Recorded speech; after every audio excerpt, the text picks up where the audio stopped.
Jokowi ngeri kalau Anies Baswedan sampai terpilih. Presiden Indonesia yang ke-8 tidak bisa menjamin keselamatan diri dan keluarganya dari kejaran proses hukum yang pasti akan memburunya.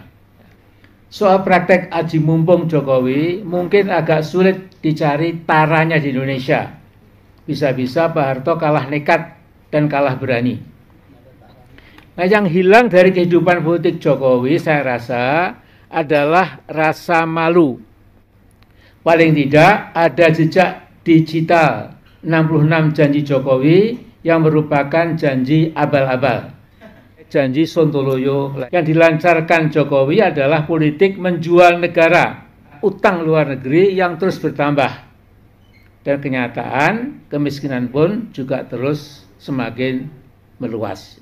Bila Jokowi makin ngawur dengan cawe-cawenya yang berbahaya itu, opsi people power menjadi mendesak dan harus disosialisasikan ke seluruh pelosok negeri.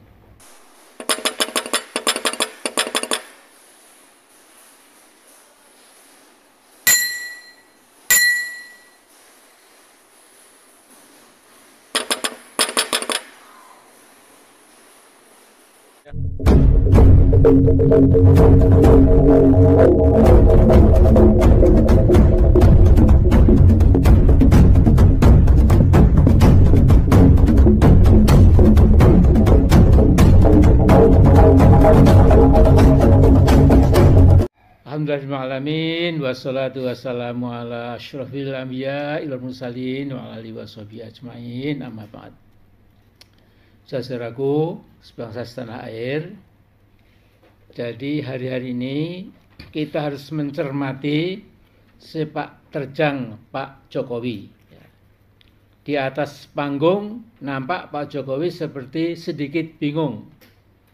Apakah harus mendukung Ganjar Pranowo yang sudah dipetot oleh Bu Mega dan dijadikan petugas partai seperti Jokowi sekitar 10 tahun silam sebagai petugas partai juga, ya, atau mendukung Prabowo yang diyakini dapat melindungi keselamatan Jokowi pasca lengser sebagai presiden ke-7 nanti. Ya. Jadi hampir bisa dipastikan Jokowi paling takut kalau Anies Baswedan sampai dapat tiket dan ikut pilpres sehingga ada 3 pasangan capres-cawapres. Dan tentu Jokowi ngeri kalau Anies Baswedan sampai terpilih. Nah, saya kira cukup manusiawi ya kalau Jokowi merasa ketar-ketir. Siapa tahu Presiden Indonesia yang ke-8 lewat Pilpres 2024 tidak bisa menjamin keselamatan diri dan keluarganya dari kejaran proses hukum yang pasti akan memburunya. Majalah Tempo edisi 39 Juli 2023 menurunkan laporan utamanya berjudul Ekspansi Politik Dinasti Jokowi. Nah, isinya itu membongkar korupsi besar-besaran yang dilakukan oleh anak sulungnya Gibran dan menantunya Bob Nasution, dan juga Jokowi mendukung si bungsu Kaisang Pangarep untuk merebut kursi wali kota Depok. Nah, jadi Jokowi yang pekat diselubungi dengan nepotisme ala kerajaan, menggadang-gadang Gibran ikut Pilgub DKI dan Bob Nasution Pilgub Sumatera Utara. Soal praktek aji mumpung Jokowi mungkin agak sulit dicari taranya di Indonesia. Bisa-bisa Pak Harto kalah nekat dan kalah berani. Nah, yang hilang dari kehidupan politik Jokowi saya rasa adalah rasa malu.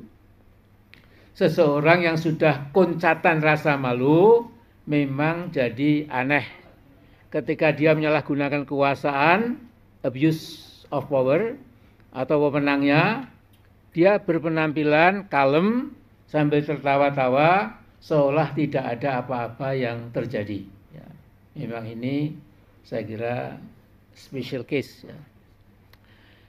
Nah, Jokowi dikenal luas sebagai Presiden Indonesia yang puluhan janji kampanyenya ternyata janji kosong. Paling tidak ada jejak digital 66 janji Jokowi yang merupakan janji abal-abal. Misalnya antara lain mau buyback Indosat, tidak akan menambah utang luar negeri, tidak akan impor pangan, akan ciptakan 10 juta lapangan kerja, tidak akan menarikkan tarif dasar listrik, pertumbuhan ekonomi sekitar 7%, produksi nasional milik SMK, dan berbagai janji sontoloyo lainnya. Saudara-saudaraku, sesungguhnya demokrasi Indonesia boleh dikatakan tinggal namanya setelah dirusak oleh Jokowi. Jadi ada yang mengatakan di zaman Jokowi di Indonesia telah terjadi democratic backsliding, jadi meluncur ke bawah. Democratic murder, membunuh demokrasi. Democratic decline, kemerosotan.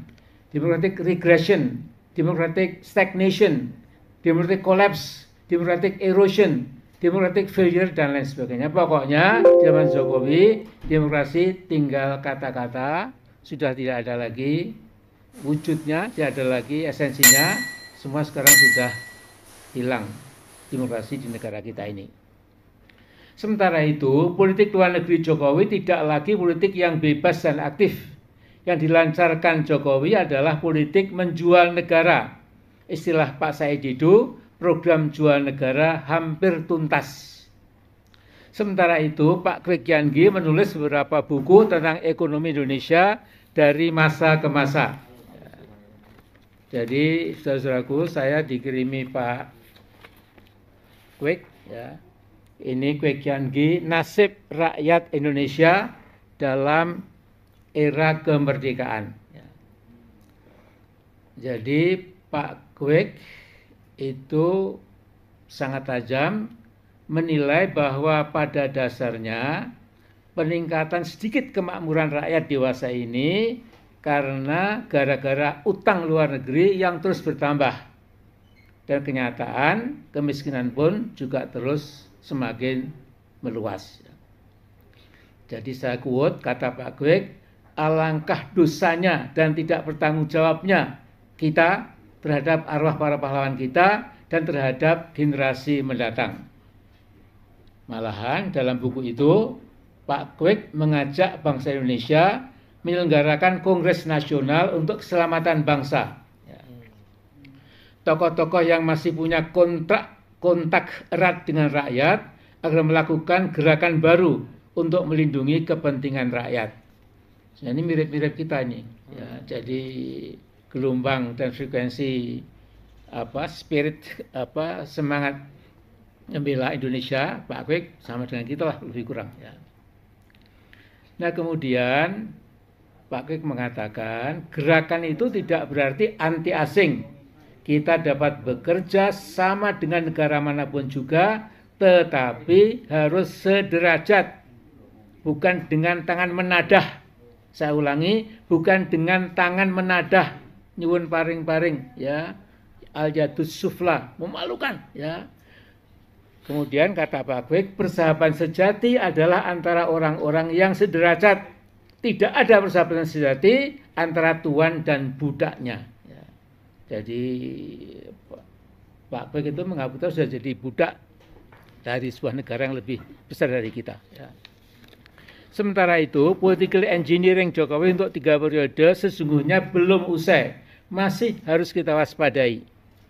Ingat saja, pada Maret 2022, Ketua Umum DPP Asosiasi Pemerintah Desa menyerukan dukungan kepada Jokowi untuk 3 periode. Semua itu dikumandangkan di Istora Senayan di depan ribuan kepala desa dari berbagai provinsi. Nah, karena itu saya pikir, bahkan mungkin saya yakin, tidak tertutup kemungkinan akan ada rentetan kebulatan tekad dari ribuan kepala desa yang dibiayai, diarahkan, dan dimobilisasi oleh oknum-oknum yang dibayar oleh bandit-bandit oligarki. Agar apa? Agar 3 periode Jokowi dapat menjadi kenyataan. Nah, kemudian saya pada September 2020 pernah membuat risalah kebangsaan. Di dalamnya saya katakan bahwa Jokowi sejatinya belum cukup capable menjadi presiden. Dia membawa portofolio of failure.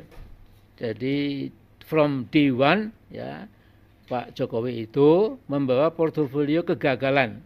Bahkan portofolio of fiasco. Portofolio kegagalan total, dan kini sudah terbukti. Nah, kita lihat di hari ke depan, bila Jokowi makin ngawur dengan cawe-cawenya yang berbahaya itu, opsi people power menjadi mendesak dan harus disosialisasikan ke seluruh pelosok negeri. Ingat, pemegang kedaulatan adalah rakyat, ya, sesuai dengan Undang-Undang Dasar. Ya. Rakyat punya kedaulatan.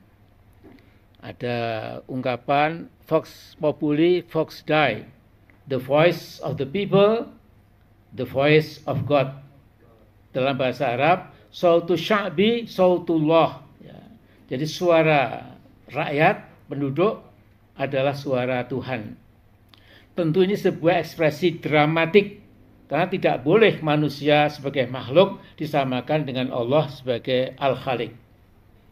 Nah, ada baiknya kita ingatkan pada Mr. Jokowi bahwa membohongi rakyat itu tidak bisa selamanya.